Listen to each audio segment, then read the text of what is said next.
Most people walk past this glass in thrift stores without realizing what it is, but collectors lose their minds over it. Some uranium glass pieces now sell for hundreds of dollars. And yes, it's actually radioactive. And honestly, it's probably the only antique that looks like it was forged inside of a Fallout game. Welcome back to Dead Gentry, where time keeps leaving strange things behind. Today we're exploring one of the most fascinating corners of vintage collecting, uranium glass. A collectible so bizarre, it literally glows in the dark. Uranium glass, sometimes called Vaseline glass, is real vintage glassware made with small amounts of uranium oxide. Manufacturers added uranium to create brighter yellow-green colors. But under ultraviolet light, something incredible happens. It glows electric green. Most uranium glass was produced from the late 1800s through the 1940s, although some later examples do exist. And during the Great Depression, uranium glass overlapped heavily with Depression glass production. That means some Depression glass is uranium glass, but not all Depression glass glows. Here's a quick thrifting rule. If you find translucent yellow-green Depression glass, check it with a UV light immediately, because nothing spikes a collector's heartbeat faster than accidental radiation found in a thrift store. So let's answer the question every single person asks me when we talk about uranium glass. Wait. Should I be worried about keeping something radioactive in my home? For most collectors, not really. Uranium glass contains very small amounts of uranium, usually under 2%, making it only mildly radioactive. Most pieces produce radiation levels comparable to everyday background exposure, sometimes even less than the granite countertops in your kitchen. If you want, you can get a Geiger counter to help find out how radioactive a piece is. A lot of collectors do that. But if you're storing pieces on a shelf display on a daily basis, you're going to be okay. Some thicker and older pieces, especially those made before World War II, can contain slightly more uranium because wartime regulations later restricted its use. But generally speaking, display pieces are considered safe for normal collecting. Do absolutely avoid grinding uranium glass and or inhaling its dust in any way. And don't eat off of damaged pieces. As long as you don't do those things, you're probably not going to have your display cabinet turn into a supervillain origin story. Now let's get collector serious, because not every glowing piece of glass is uranium. One of the biggest beginner mistakes is confusing uranium glass with manganese glass. Manganese can fluoresce under certain UV lights too, but it's usually much weaker. One huge clue: purple tones. Manganese oxidizes after decades of sunlight exposure, creating what collectors call sun-colored amethyst. That purple tint is often a dead giveaway you're looking at manganese instead of uranium. And if you're serious about uranium glass hunting, your UV flashlight matters.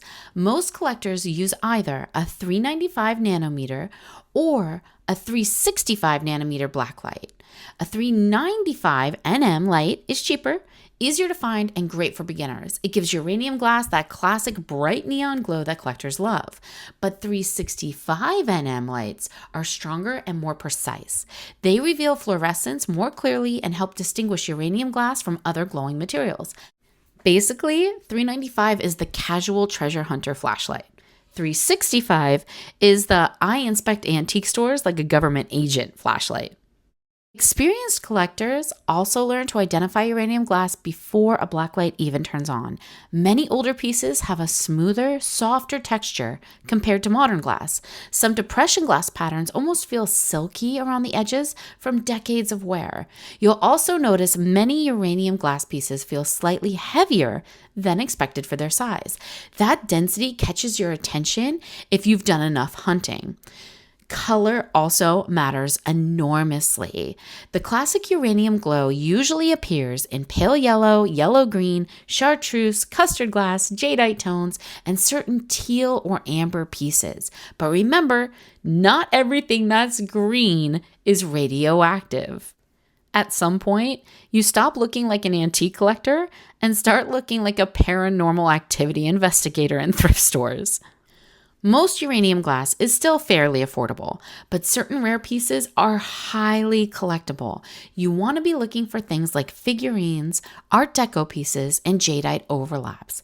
Collectors especially love not only those rare colors I mentioned, but unusual forms, complete sets, lamps, and advertising pieces.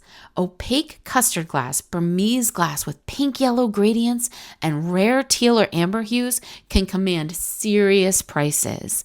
Condition also matters enormously. You do not want anything that has chips, cracks, or any sort of cloudiness to the glass. A tiny crack or a tiny little flea bite chip can destroy collector value instantly. For decades, uranium glass was mostly dismissed as grandma glass.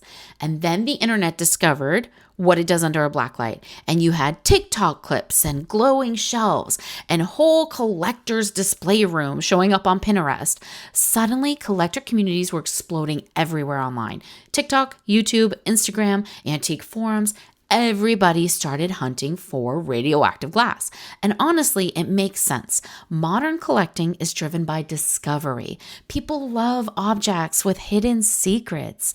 And uranium glass turns every antique store into a glowing treasure hunt. The real magic of uranium glass isn't just owning it, it's finding it. Every dusty shelf becomes a possibility. Every antique mall becomes a treasure map. Sometimes you scan an entire store and find nothing, and then suddenly there'll be one tiny glowing cup hidden between coffee mugs. And that moment never gets old.